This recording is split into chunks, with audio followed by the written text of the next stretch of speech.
Joining me here today on the first episode of Chasing History is Professor Knott. He is a professor emeritus in national security affairs at the United States Naval College. Thanks for joining me on the show. Great to be here.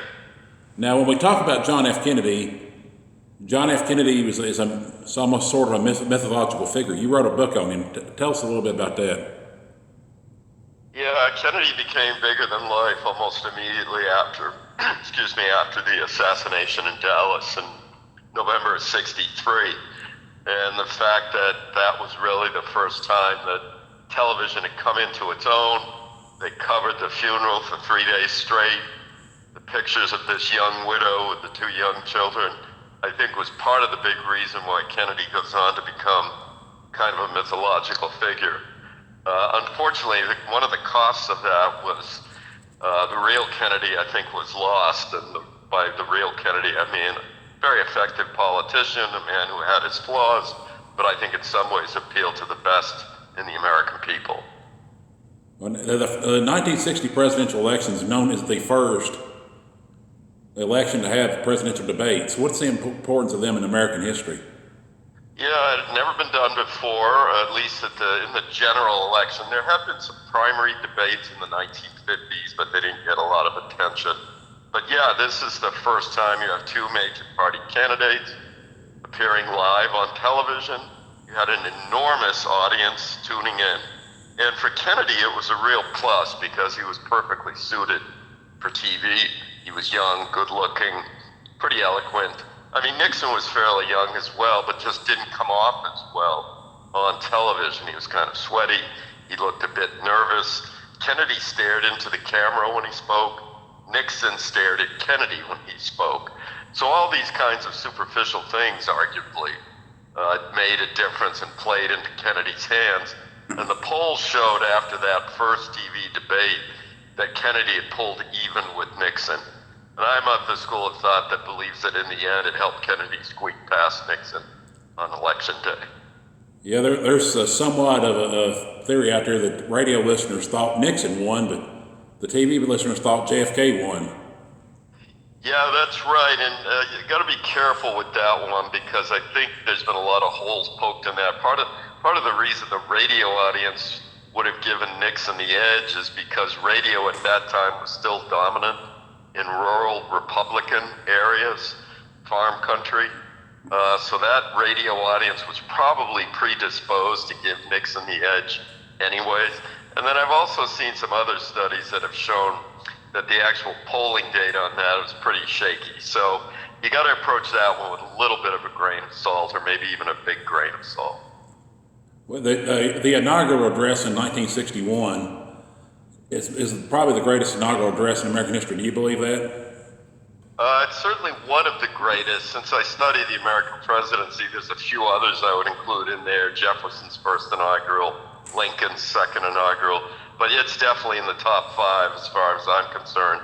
And again, the fact that it was televised to the American people, had just a lasting impact and plays into the fact that Kennedy becomes somewhat larger than life, particularly after he's murdered.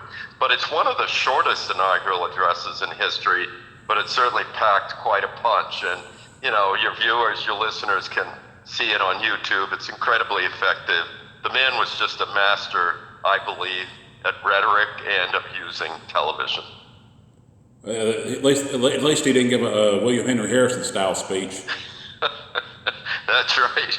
Yeah, that one went on forever, and it contributed probably to Harrison becoming sick and dying a month later. To get off topic a little bit, do you think that William Henry Harrison, Howard was already sick when he took the office? Yeah, I guess apparently there is some evidence for that. Look, all these myths develop around presidents, and of course the myth with Harrison is, the hours and hours of a speech and the soaking rain comes down with a brutal cold, which turns into pneumonia. There's a lot of myth involved in that. He was an old man for his time. I think he was mid to late 60s, and he had some illnesses long prior to that inauguration that definitely contributed to his death. Well, the year 1961, my dad was a big presidential history buff and a big Kennedy fan. That's why I kind of became a Kennedy fan. What do you think's Sure. the biggest myth on as far as Kennedy? Well, it kind of cuts both ways. On the one hand, the mythological Kennedy that sort of took hold right after Dallas, elevated Kennedy into a position of sainthood, which we all know is not the case. I mean, the man had, he was hardly the ideal husband, to say the least. But there's been a kind of, I would argue, and I do argue in my book, that saintly elevation of Kennedy produced a reaction that I think went too far in the other direction, basically saying he was nothing but good looks, kind of an empty suit, good on television, but there was really nothing to him. That is absolutely not the case.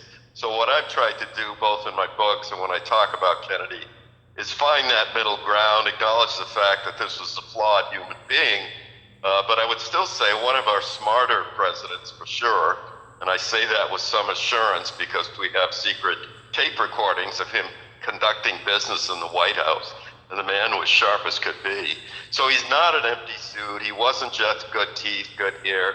There was a lot of substance to him, and it's still a tragedy that he was cut short, that his presidency was cut so short. Yeah, it was so sad. I've been to Dealey Plaza myself a couple of times. Yeah. And the thing is, I believe with the assassination is, could there have been a conspiracy? Yes, because there was 1,000,000 shooting locations in that plaza. Yeah. No, exactly. I mean, I make it clear in the book, I tend to think Oswald was the guy who did it. I mean, he's the only employee of the school book depository to flee the building after the assassination. 6 or 7 or 8 people saw him shoot a Dallas police officer within an hour or so of the assassination. There's a lot of evidence against Lee Harvey Oswald, but I completely understand why many Americans think there was probably more to it. The fact is that Dallas was not a particularly welcoming location for the president to visit. He had a lot of enemies there. And there was certainly, now that we know that the United States was trying to kill Fidel Castro, there's always the possibility of some international involvement as well. So I understand the staying power, the conspiracy theories. I just have concluded myself that it was Oswald, and Oswald alone. That's what I've kind of concluded now. The Cuban Missile Crisis, that October of 1962 is what my dad used to teach me about Kennedy. Now I'm 37, so I obviously didn't remember the Kennedy assassination, but my mother does, my aunt does, all the people that I grew up around remember the Kennedy assassination. But what Dad used to teach me about Kennedy was the Cuban Missile Crisis, the movie 13 Days. How accurate do you think the movie 13 Days was? There's a lot of problems with that movie, in part because it's based on Robert Kennedy's account of the missile crisis that was written after President Kennedy was killed and before Robert Kennedy, of course, was killed. And Robert Kennedy's role in that does not hold up on inspection. In other words, if you listen to the tape recordings that were made during those Cuban Missile Crisis meetings, Bobby Kennedy actually comes off much more hawkish than that portrayal shows. So there's a lot of mythology that's grown up around the Cuban Missile Crisis. It's due partly to Bobby Kennedy's account of it, but I would still argue, and I think your father was right, President Kennedy's handling of that 13 days was masterful, and it kept the world from being, and I don't think this is an overstatement, incinerated. I mean, I think we were on the verge of World War III. Kennedy and Khrushchev, to some extent, he deserves some credit, although he's the one who caused the crisis. But they both backed off at a critical moment, and both realized after the missile crisis that the two superpowers needed to reach some type of an accord to avoid nuclear war, and that leads to the Hotline Agreement of 1963. So yeah, I have nothing but praise for Kennedy's handling the missile crisis. Yeah, and it redeemed the Bay of Pigs incident, that's for sure. And that is arguably and clearly the low point of the Kennedy presidency. It's become part of the conventional wisdom to say that Kennedy learned from the Bay of Pigs, and I think that conventional wisdom is correct. He learned to sort of follow his own gut, if you will. He learned to ask more probing questions of both his military and civilian advisors. So yeah, I mean, the Bay of Pigs was a tremendous setback for the United States, obviously for the Cubans who were trying to overthrow Castro, and obviously for President Kennedy, but thankfully he did learn from it. Now, the Bay of Pigs, do you believe that was a CIA thing, or do you believe Yes. Kennedy actually wanted to do it? Yeah, I think so, and the reason I can say that is Cuba was a major issue in the 1960 campaign, and Kennedy makes it a major issue. He's accusing Vice President Nixon and President Eisenhower of having let Cuba go communist. And he's making the case that, this is a violation of the Monroe Doctrine. Cuba, 90 miles from Key West, Florida.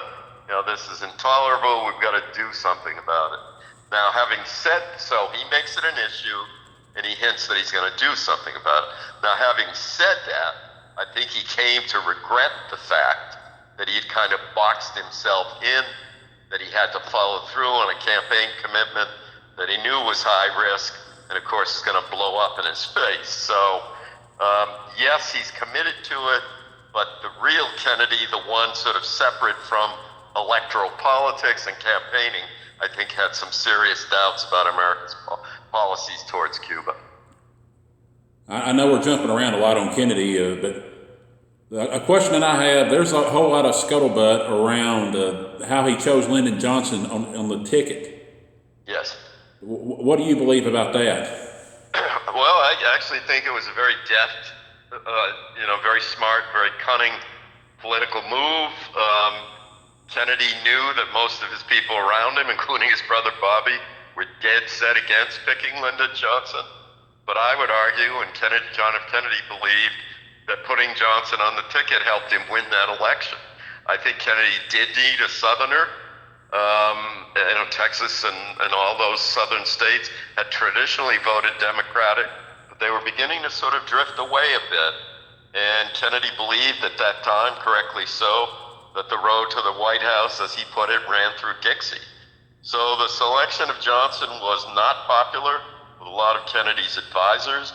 It was definitely not popular with the liberal elements, including some of the labor leaders in the Democratic Party. But in the end, I think it was a very smart move, and it helped Kennedy carry not only Texas, but a number of other southern states that helped put him in the White House. Yeah, there was rumors that Kenny O'Donnell didn't like him, Dave Powers, the whole Irish mafia.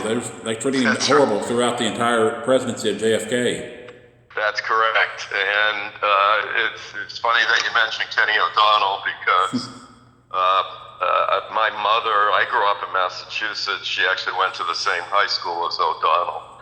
And we were sort of peripherally, I don't want to overstate things, but peripherally involved with O'Donnell and some of his Massachusetts endeavors. But yes, he was not a fan of Lyndon Johnson. Really, none of that whole Kennedy team admired Johnson. And of course, Bobby Kennedy just hated Johnson with a white-hot passion, and the feeling was mutual. And then that would have grave implications for the party politics and the Democratic Party throughout the 1960s. That's absolutely right. And that schism, if you will, between RFK and LBJ is going to hang over the Democratic Party. It's going to, up till 1968. I'm convinced to this day that part of the reason Lyndon Johnson decides not to seek re-election in 68 is because he can't stomach the thought that he might lose to Bobby Kennedy. Now, he probably wouldn't have had he stayed in the race, but even the mere possibility of losing to what Johnson considered to be that little punk, quote unquote, was just too much for him to bear, and that's part of the reason he gets out of the race. Do you think Kennedy would have won a second term? Oh, absolutely. Yes. I mean, I was going to say absolutely. I suppose that's a little too strong, but particularly if the Republicans did nominate Barry Goldwater, as of course they did. JFK was more concerned about Nelson Rockefeller in New York and George Romney, Mitt Romney's father, who was the governor of Michigan. He thought those two northern, somewhat moderate Republicans would present the greatest threat. I think Kennedy wanted to run against Goldwater, whom he liked, by the way. In fact, the two men had talked about having, going around the country debating one another. I don't know if that would have happened. But I do think John F. Kennedy would have won re-election in 1964, but not to the extent that Lyndon Johnson did. And of course, Johnson won in part on the fact that he was Kennedy, the martyred president's successor.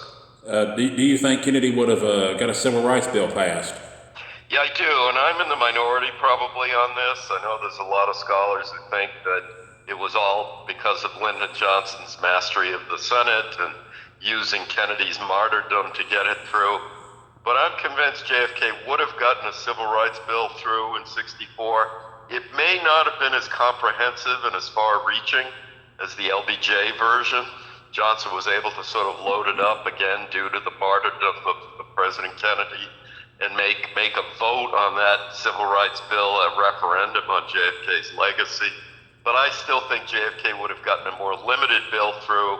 He was investing every ounce of energy he had into that effort, and you saw it pay dividends.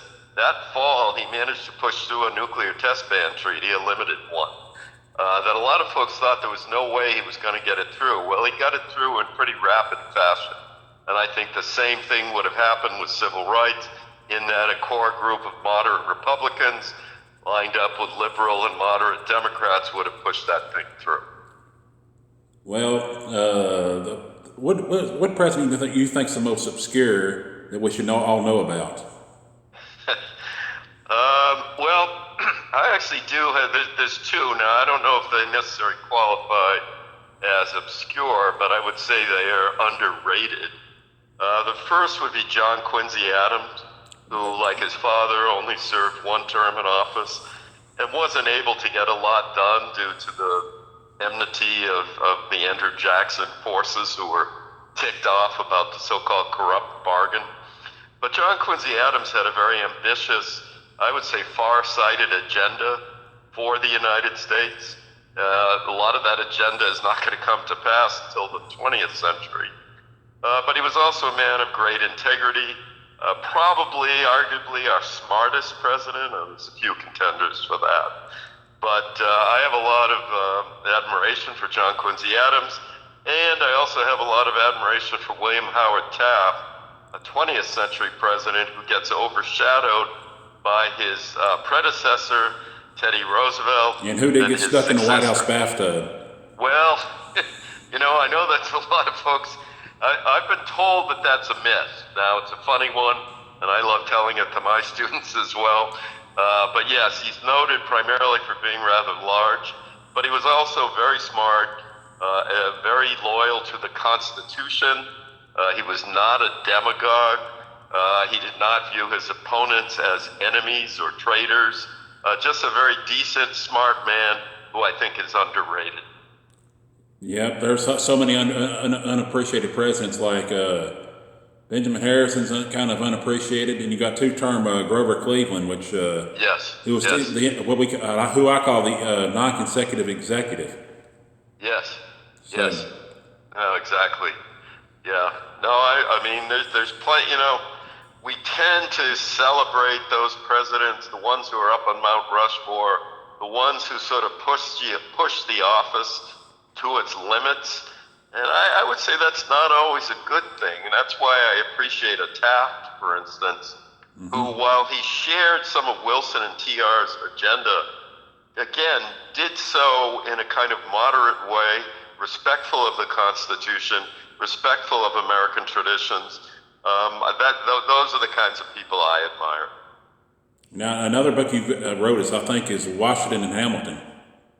Yes, I've always been a big fan of Alexander Hamilton, and I think that relationship between Washington and Hamilton is one of the most important and arguably underappreciated. Now, not so much recently due to the success of the musical Hamilton, but throughout much of our history, historians and biographers have tended to focus on the relationship between Jefferson and Adams, or Jefferson and Madison, and they've kind of slighted the relationship between Washington and Hamilton, which again, I believe is the most important one of all from that period of time, because they're the ones who, I would say, helped create the Constitution, helped get it ratified.